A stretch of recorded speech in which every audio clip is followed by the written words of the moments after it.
Instagram as we know it is dead. Once a place for photographers and creatives to share their art, the app has become bloated with new features ripped off from other social platforms, never-ending advertisements, repetitive reels, spammy bot messages, and most of all, a massive decline in organic engagement and reach. But what if I told you that there's a new social network out there that's catering to photographers and creatives alike? What if you could get your work seen finally by thousands, tens of thousands, even hundreds of thousands of people, even if you don't have a huge built-up audience?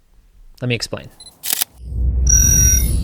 If this is your first time here, I am Kyle Meshna. I am a landscape photographer and filmmaker based here in San Francisco, California. And on this channel, I teach you about all things camera, photo, and creative entrepreneurship. Okay, so let's cut to the chase here.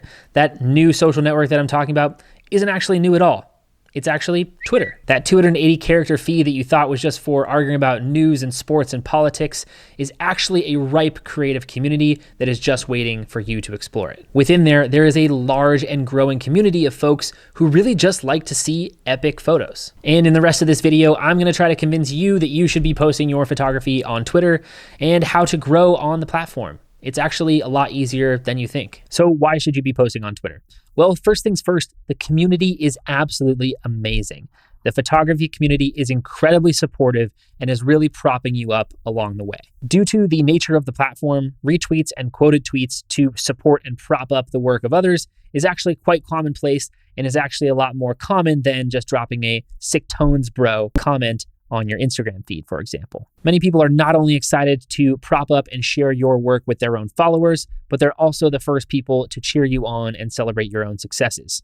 The platform's a lot less about your fancy follower count and more about the quality of the art that you create. Building on this community aspect, it is also a place for a lot more creativity. The platform really supports photo sets, for example, where you're able to tell a more compelling story, and the lack of it needing to be this beautifully manicured and curated feed allows for people to kind of take more creative risks. On Twitter, not every photo needs to be some epic IG banger, but there is room for other things too. You can post your super unique, interesting, artsy photos. You can post your film photos. You can post your much less edited photos. There's really a space for everything, so you can definitely get creative with it. A friend of mine, Vaughn, posted this set using a disposable camera on Twitter, and it received a ton of support with over 35,000 retweets. More on that in just a moment. So this brings us to something that I'm sure you're all dying to know.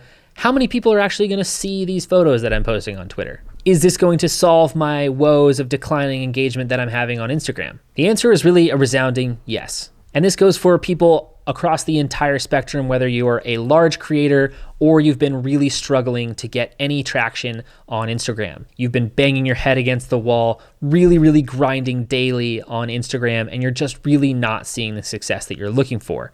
Honestly, I'm mostly speaking to you. I know many of you are frustrated, you're exhausted, you're tired of grinding on Instagram to try to figure it out. You haven't figured out Reels yet, or maybe you don't even want to figure out Reels, you just want to stick to still images. Twitter is definitely a place for you. I myself have had my Twitter account since 2009, but I really only started posting on it seriously for photography back in December of 2020. So since starting that a few short months ago, I've had about 1,000 new followers per month, and I'm currently just above 7,000 followers. Now that might seem like a low number compared to some of the crazy followings that you see on Instagram, but what is actually the value of those followers? Now let's take a comparison of this same photo that I posted on both Instagram and Twitter. And keep in mind that I have about 68,000 followers on Instagram. On Instagram, I had roughly 2,500 likes, 113 comments, and 78 saves, which is pretty good.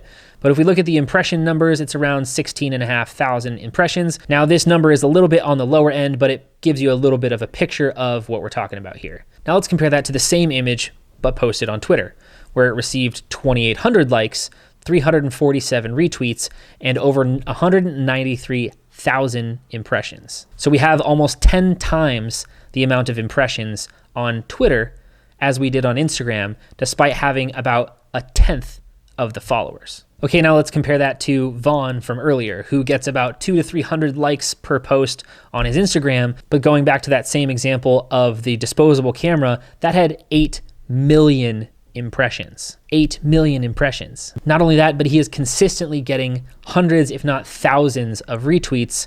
So you could expect that his numbers are pretty good often. Okay, so at this point, perhaps I've convinced you and you're asking, well, what should I do now?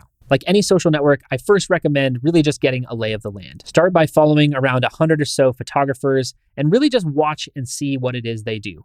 Start interacting with them, start supporting their work, and just starting to see what are the different trends and things that you see popping up. If you'd like a list of people to kind of start with, you can go ahead and look at the people that I'm following. I think I have a pretty strong curated list of people there. Twitter's content serving mechanism is not really all that complex, and honestly, it doesn't really matter. You don't need to worry about the algorithm. All you need to do is create work that people like, and if they like it, they're going to interact with it and retweet it and quote tweet it and share it with their friends because it's really easy to do so and it's normal to do so. So if you create photos and a piece of art and a set of art that people like, it's going to get seen by a lot of people, regardless of whether or not you have a large following or some algorithm says that it's good enough. So you can just create what you want to create. And if people with that, then Twitter will with you. Now that we understand that, what is it that you should actually be posting? In general, I'd say post to your heart's content. Really experiment and be creative with it because I think that's one thing that really makes this platform unique. Beyond that, I would also recommend a few things. People always love to see the behind the scenes or the creative process behind what it takes to get to your final image. So show that along with your final image. I already mentioned photo sets. So a 2, 3, or 4 image photo set that tells a story can be super compelling as well, especially when paired with just a little bit of text. You could also show 2 comparisons of either the same place at different times, edited different ways, shot with a different angle, different shutter speed, what have you. You can start a themed thread and lead off with one of your photos that attaches to that theme, and then encourage your followers to contribute their own to contribute to that theme. Quick note about hashtags. You honestly don't need to worry about hashtags at all. I haven't used a hashtag at all this entire year, and my account is growing just fine. But most importantly, interact with, support, and become a part of the photography community. This is a golden opportunity to reach out to and connect with some awesome creatives, some of which are potentially unattainable on Instagram, but are just cutting their chops on Twitter, just like you are. So what do you think? Are you convinced to join in all the fun we're having over on Twitter? If so, let me know in the comments below, and I'm looking forward to seeing you there. See you in the next video.